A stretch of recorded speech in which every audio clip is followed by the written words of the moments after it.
Hello বন্ধুরা, সবাই কেমন আছো? দেখো, আজকে আমি বাড়িতে বানিয়ে নিচ্ছি ভেজিটেবিল দেওয়া স্প্রিং রোল। সেই জন্য প্রথমে ব্যাটারটা বানিয়ে নিচ্ছি। তাতে দিয়েছি ময়দা, সুজি, একটা ডিম, পরিমাণ মতো লবণ, জোয়ান, আর দিয়েছি কাঁচা লঙ্কার পেস্ট। এবার এতে দেবো গাজর কুচিয়ে রেখেছি, পেঁয়াজ কুচিয়ে রেখেছি, ক্যাপসিকাম কুচিয়ে রেখেছি, আদা পেস্ট, লঙ্কা কুচানো আর গোলমরিচ গুঁড়ো। এবার এইগুলোকে আমি এক এক করে এইগুলো সব এর মধ্যে দিয়ে দেবো।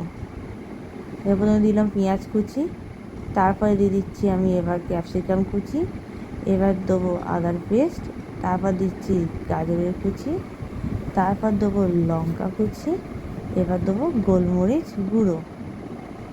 এবার এটা পুরোটা আমি মিক্স করে নেবো। এবার এটাকে আমি ভালো করে মিক্সটা করে নিয়ে তারপর তোমাদেরকে দেখাচ্ছি। দেখো বন্ধুরা, কেমন খুব সুন্দর মিক্সড হয়ে গেছে, তোমরা তো দেখতেই পাচ্ছ। এবার দেখো পুরোপুরি মিক্সড ভালো মতো হয়ে গেছে। এবার এটাকে আমি আধ ঘন্টার জন্য চাপা দিয়ে রেখে দেবো। ততক্ষণে আমি এবার দুটো ডিম ফাটিয়ে নিচ্ছি। দেখো, দুটো ডিম ফাটিয়ে নিয়েছি। এবার এতে পরিমাণ মতো লবণ দিলাম, দিয়ে ডিম দুটোকে ভালো করে ফাটিয়ে নিলাম। তারপর ফাটানো হয়ে গেছে বন্ধুরা। এবার আমি ওই ব্যাটারটাকে খুললাম, আধ ঘন্টা হয়ে গেছে। এবার এই ব্যাটারটা আমি চাটুর মধ্যে দিয়ে দেবো। সেবার যাওয়ার জন্য প্রথমে আমি দিলাম সাদা তেল ফ্রাইং প্যানে, তারপরে আমি দিয়ে দিচ্ছি ব্যাটারটা, দিয়ে মামুনি হাত দিয়েই করে, আমি হাত দিতেও পারি না, আমরা চামচ দিয়ে করি। কিন্তু মামুনি যখনই করে, মামুনি এটা হাত দিয়ে করে, মামুনির হাতেই সুবিধা হয়।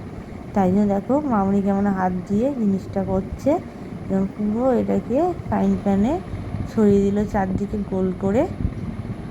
তোমরা বন্ধুরা হাত দিয়ে করো না, তোমরা চামচ দিয়েই করো।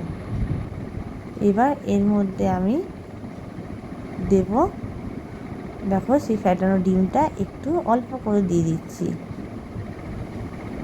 এবার এটাকে আমি চারদিকে মাখিয়ে নিচ্ছি। দেখো বন্ধুরা, এবার দেওয়া হয়ে গেল। এবার এটাকে একটু আমি আস্তে করে গ্যাসে রাখবো।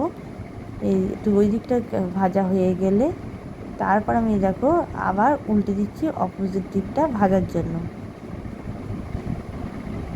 এবার ওই দিকটা ভাজা হয়ে গেলে তারপর আমি দেখো ভাজা হয়ে গেল। এবার আমি এটাকে আস্তে আস্তে করে মুড়ে দেবো।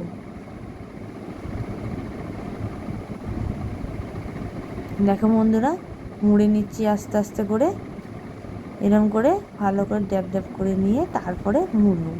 এই যে মোড়া হয়ে গেল। এবার ওটাকে আমি ছোটো ছোটো করে পিস করে কেটে নেবো। তোমাদের যদি রেসিপিটা বন্ধু ভালো লাগে তাহলে আমার পেজটা ফলো, লাইক আর শেয়ার করে দিও, আর সাবস্ক্রাইব করতে কিন্তু ভুলো না বন্ধুরা। এই যে কাটা হয়ে গেল। এবারে আমরা এটা পরিবেশন করলাম। এবার এটা আমরা সস দিয়ে খাবো। বাই বাই বন্ধুরা, আবার পরের ব্লগে তোমাদের সাথে দেখা হবে। টাটা।